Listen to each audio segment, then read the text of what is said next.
Hello, Severn Run! Now I feel like we're in this together.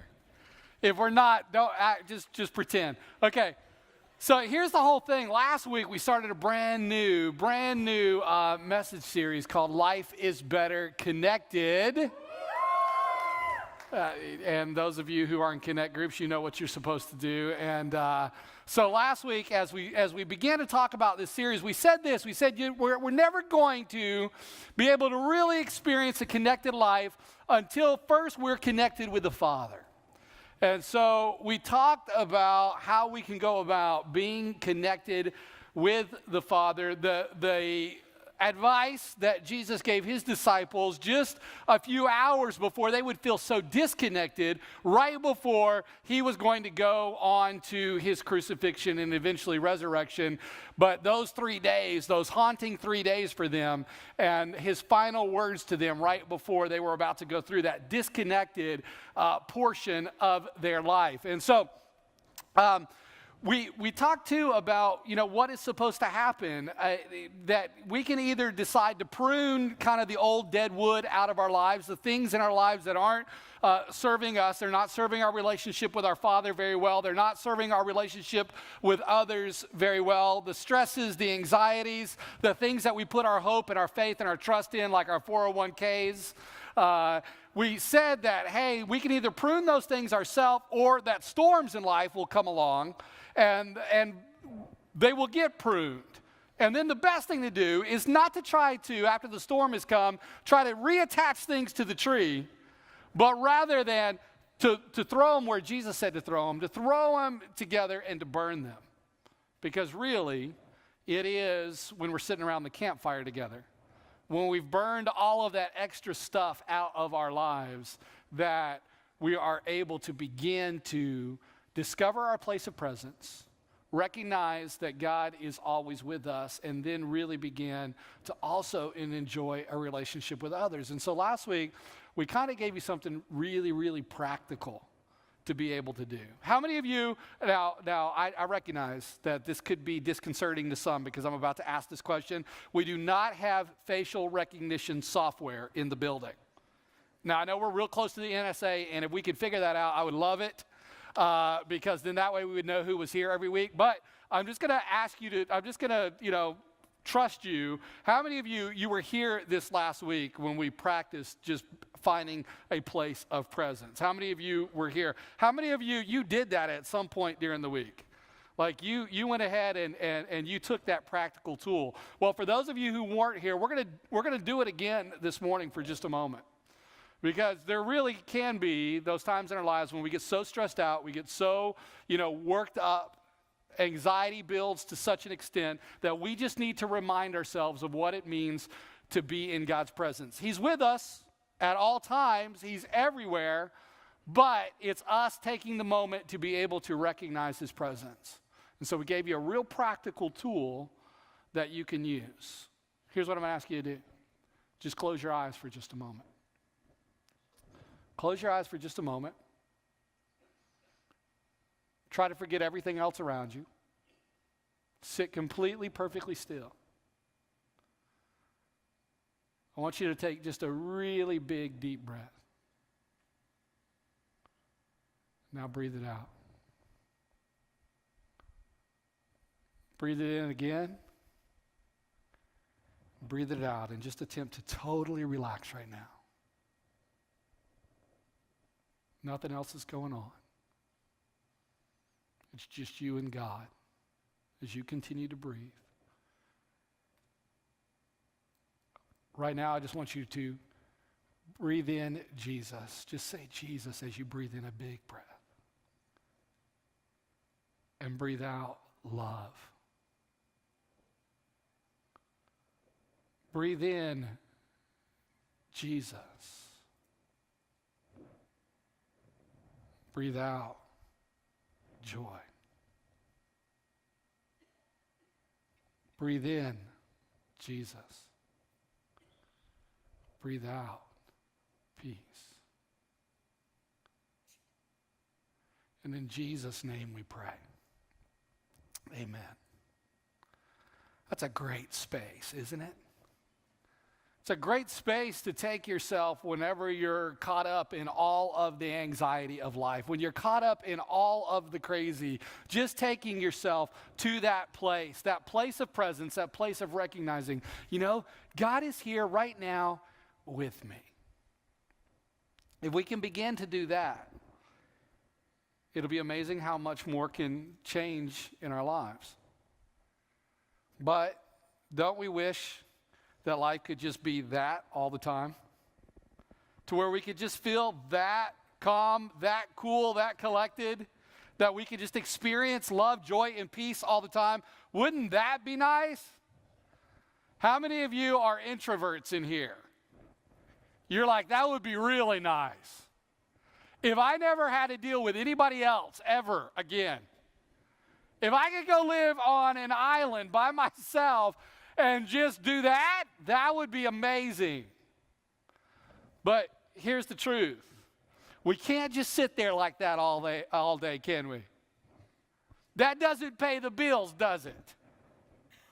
So how can we then take that place of presence, that recognition that God is with us, how can we take that with us wherever we go? Well, Jesus didn't just tell his disciples in John chapter 15 how to sit there. He taught his disciples in John chapter 15 how they could also get up and take that space with them no matter where they were. He taught them how they could experience love and joy and peace no matter what was going on in life, and how they could connect with other people, not just with their Heavenly Father. Because I hate to break it to all of the introverts here, you can't do this thing called life alone. It's not healthy. And if you've ever tried, you've found out it doesn't work out really well. We've got to interact with other people. We've got to be with other people. But the hard thing about being with other people is you can be in the middle of your love and your joy and your peace. You can be walking with God, right? And then somebody walks in the room who's not. Do you hear me? And they bring all that energy into the room with them. All of that energy comes with them, and before long, you forgot that you have been in a place of peace. And you have totally taken on everything that they're bringing to the room. And Jesus is looking and saying, hey guys, over the course of the next few hours, there's going to be a whole lot of crazy energies up in the room. You're going to see me arrested. You're going to see me tried. You're going to see a lot of other things happen. And there's going to be a whole lot of crazy energies up in the room. But I'm going to give you guys a how-to. A how to take this with you. How you can remain with me no matter what is going on, no matter what is happening. You can know and you can experience my presence. Look what he says beginning in verse 9. He says this in John chapter 15, verse 9. He says, I have loved you even as the Father has loved me. Remain in my love. And when you obey my commandments, you remain in my love, just as I obey my Father's commandments, and I remain in his love.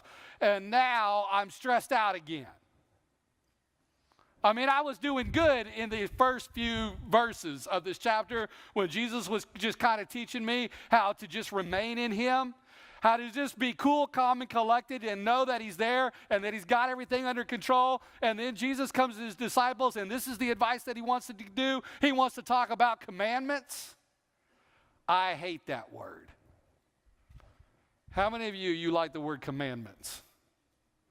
You like the word, you're rule followers. Right? You know, how many of you just admit it? Just go ahead, get it out there. I'm a rule follower. God bless you. God, we need people like you. But did you notice how many people did not raise their hands in this audience? Because I don't know, I hate following the rules. I'm an alcoholic. You don't become an alcoholic by following the rules. That's not how you get there.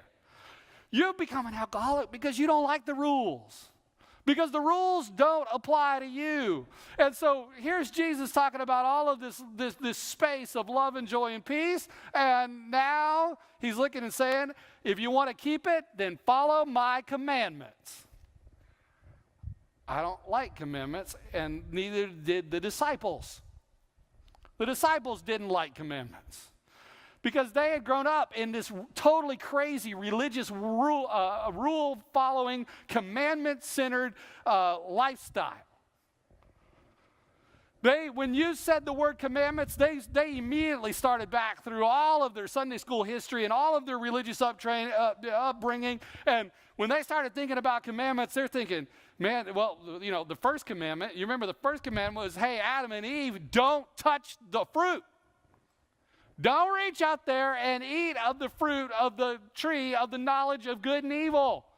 One rule, that was it. That was all there was in the entire garden. Do whatever else you want. Just don't touch the fruit. What did they do? And so would you, right? They touched the fruit. Well, here's how rules go. If you break a rule, then there's only one way to solve that, right? Make more rules. Isn't that what we do, parents? You don't follow the one rule, let's make 10. So, God made 10. Exodus chapter 20, 10 commandments.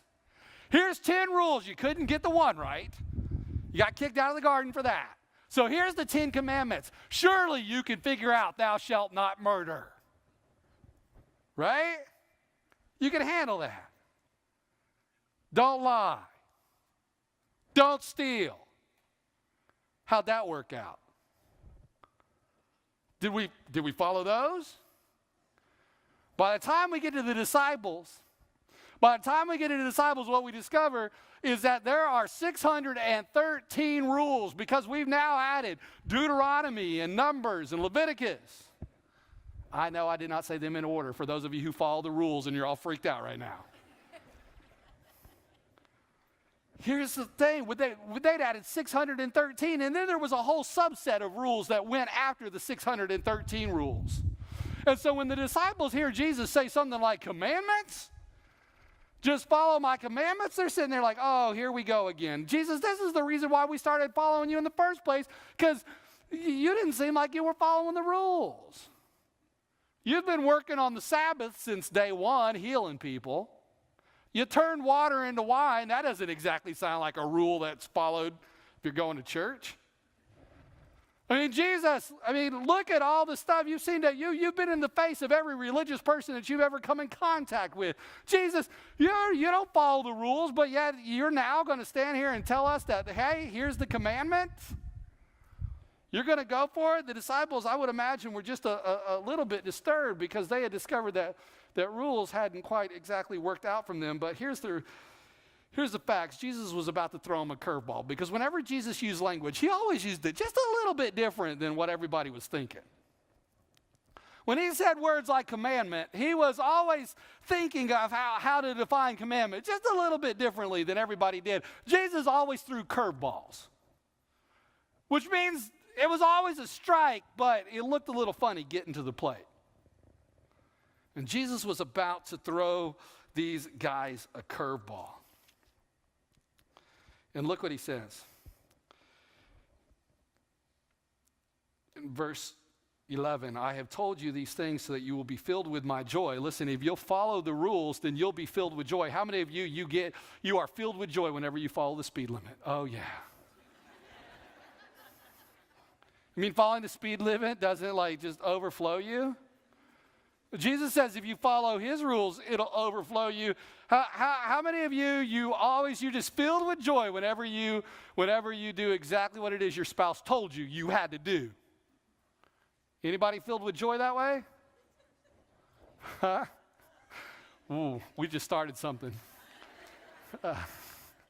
We will be offering counseling free of service a little bit later on. Here, you mean that doesn't just fill you with joy? You mean your entire relationship's not built off of a contractual agreement?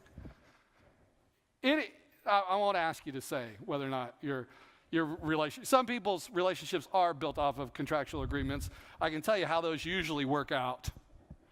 Because it doesn't usually work to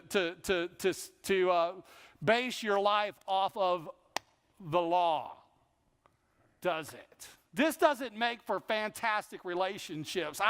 I went to law school for 1.5 years. That's where I got these books. Let me tell you, I only went for 1.5 years. How'd that work out for me? I'm one of those guys, I went to law school so I could learn how to get away with it. You know what I'm saying? You know what I'm talking about? Because the reality is relationships, good relationships aren't built off of contractual agreements. You don't go into the relationship with your spouse saying, hey, listen, would you please sign this 500-page document? It tells you exactly how I like the toilet paper to be put on the roll. I like it to go over the top, by the way, not under. Just in case you were curious. Thank you. See, sweetheart, there's more like me out there.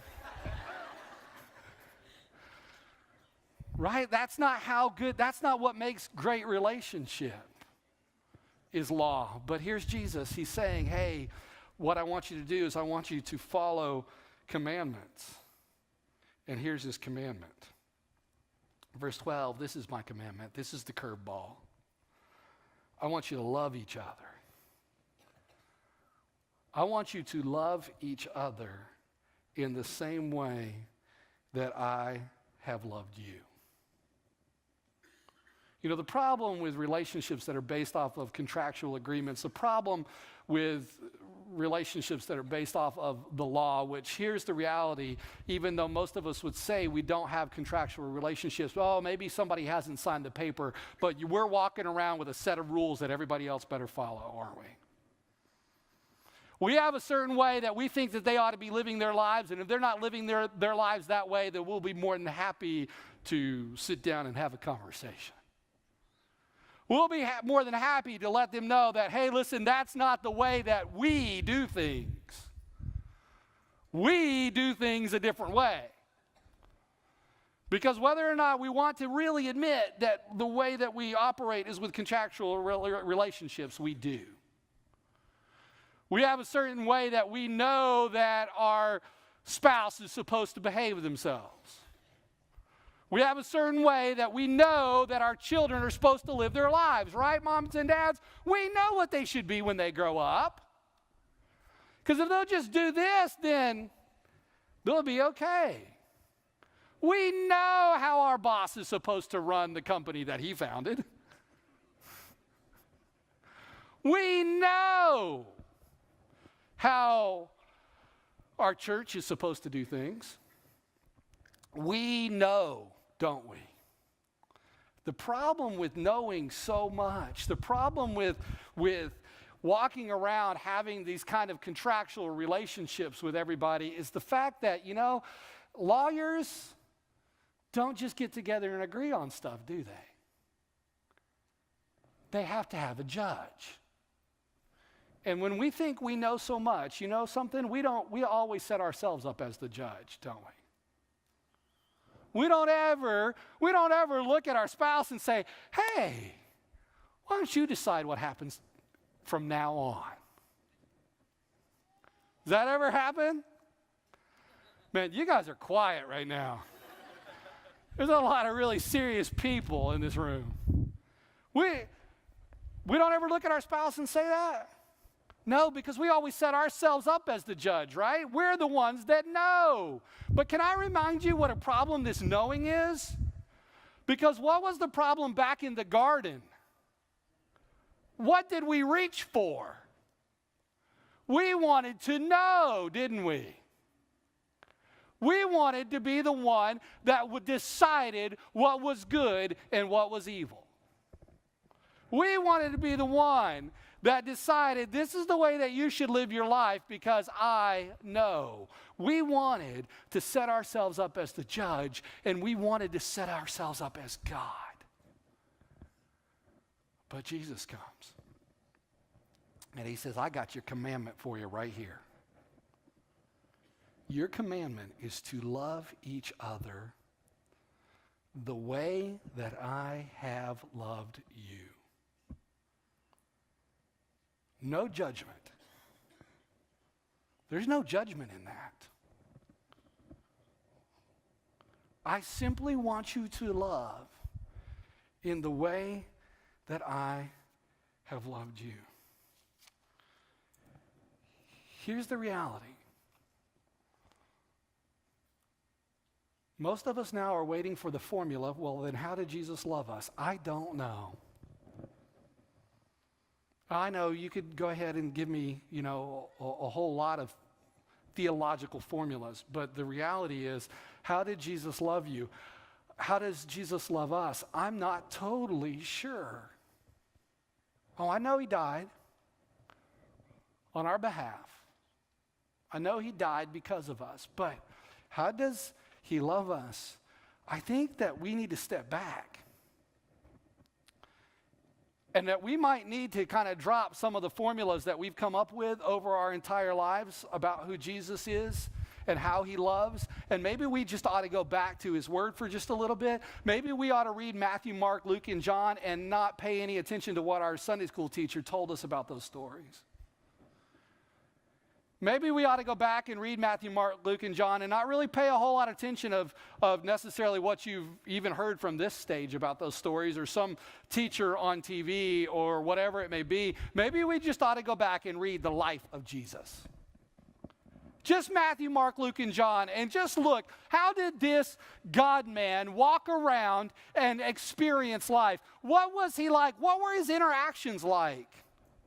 Not worrying about what you were taught, but just saying, who was he? How did he operate? I got to tell you, if you look at who Jesus was and you take him outside of all of the theological context that we try to stick him in all the time, and you just watch him live his life, he was an incredibly unique individual. He never healed anybody the same way twice.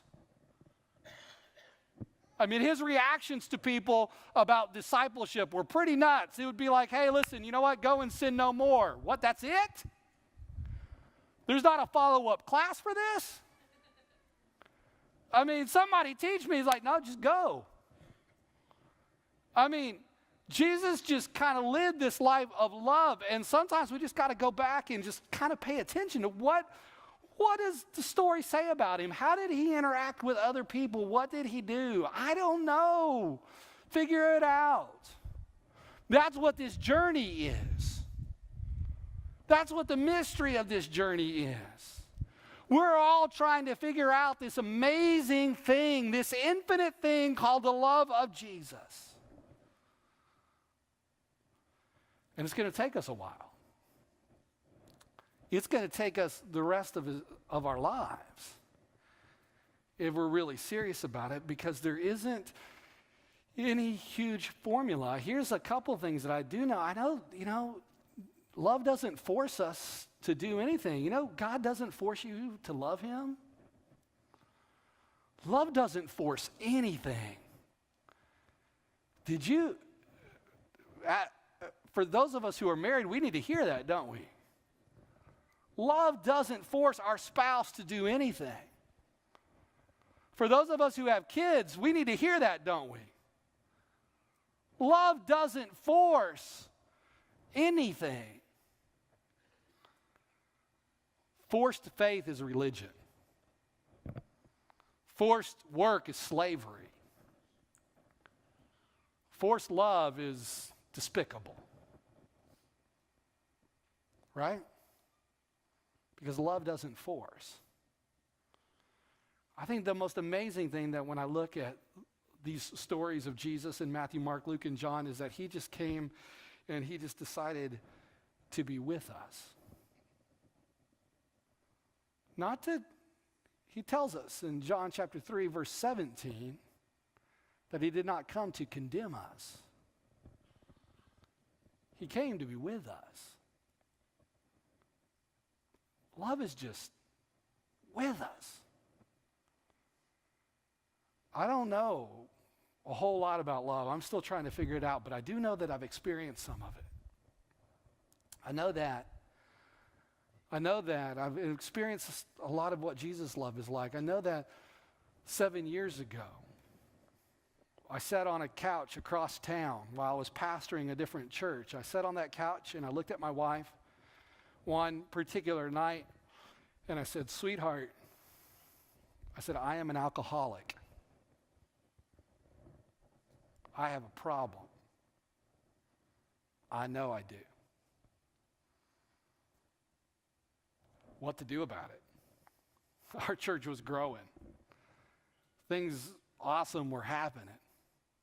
How am I going to get off of that crazy train? You know what? My wife, she didn't have the answers that night either, but she looked at me and she said to me, she said, "You know, I love you and we'll figure it out." Now she'd have to live with that insanity for another 6 years. But she was with me. Now, I'm not saying that, hey, listen, I'm not telling you what to do in an abusive situation. You don't need to be in that. I'm not saying if you're in a situation to be a codependent to somebody else. I'm not saying that. I don't know. I don't have all those answers. But I know that my wife that night looking at me and saying she loved me and that we'll figure it out was powerful. Because if she'd have said anything else to a rule follower, to somebody who wanted to just break all the rules, if she'd have said anything else, I'd have run for the hills. If judgment would have come down and there wouldn't have been a place to sit inside of that love, I never would have found where Jesus was taking me. I know that if you fast forward that same story 5 years, that on a Sunday afternoon when my best friend sends me a text with a story of a pastor of a large church has just been asked to step down as a result of his alcoholism. As I'm reading that story that my best friend had texted me, I'm reading it just thinking to myself, oh my goodness, this is me. For 5 years I've been willing to admit that I'm an alcoholic to my wife, but to nobody else, this is me. This is what's going to happen to me. It's only a matter of time. And as I'm reading that story, I picked up the phone and I called that same pastor friend of mine, this friend of mine, best friend of mine, been my best friend for over 20 years. I called him after he had sent me that story and I said, "Hey, listen, here's the deal, man. I am an alcoholic." And that friend of mine, a pastor who could have launched into hundreds of hours of advice, did not do that. Did not judge me in the least. All he did is he said, "John, I'm with you. Let's do this thing." And a guy that could have given me so much advice never did. Even the morning that he picked me up and he drove me to rehab and he could still probably smell the beer on my breath. You know something? He drove me there and he was just with me. Never judged me. Never condemned me, never gave me advice. He knew that there would be plenty of people to do that in my life. He was just with me. And then there's your pastor, my pastor, who I sat with on one of the most difficult days of my life and definitely one of the hardest conversations he and I had ever had. And he looked at me and said, "John, you know this?" He said, "You know I can't have an active alcoholic as an executive pastor. That ain't gonna work." I was smart enough to recognize that that's the truth. But he said, "John," he goes, "even though you're caught in your active addiction right now, I just want you to know that I can't have that in the future. And if you drink again, you know, but here's what I do know. I love you and I'm gonna be your friend from now and for all of eternity. And here's what I will tell you. I'm going to walk with you through this. I'm going to be with you every step of the way." And that's exactly what he's been. And he looked at this church and he said, "Church, we're going to be with this guy and his family every step of the way." And can I tell you something? Here's the crazy, this is unheard of in any other church in America. I'm just dead serious. We have over 1,100 people that actively attend on a Sunday morning, which means we impact anywhere from 1,500 to 1,600 people that are attached to this church. And over the course of this last year, as you've discovered what was true in my life and my own brokenness and my own hurt, here's what I've heard from you in this last year is nothing but love and acceptance. I have not had one person who is attached to this church that has said one single solitary negative thing to me. I've heard nothing but your love and your support.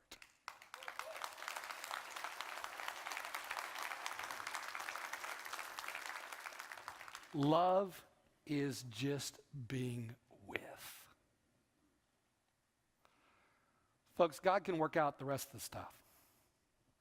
When we're in his presence, right, and we bring that presence with us wherever we go, then the moment that I bring his presence with me, his noticeable presence with me, and I bring that into the next relationship, I bring that into the crazy that's in the room, in that space, then God is there, and he can take care of all of the crazy energies going on in somebody's life without me even having to do anything, because he followed me into the room. All I had to do is be there. And he's with me. All that we've got to do if we really want to be connected with others is just be with them. Parents, let me revolutionize your life. Your teenager does not want to be told in every single conversation how they can better improve themselves. Please remind me of this in about a couple weeks when my child becomes a teenager. But it's true. I've seen it enough as a student pastor. It's true. I mean, do you want to be with somebody that every time you get together, it's a constant life improvement seminar? Huh?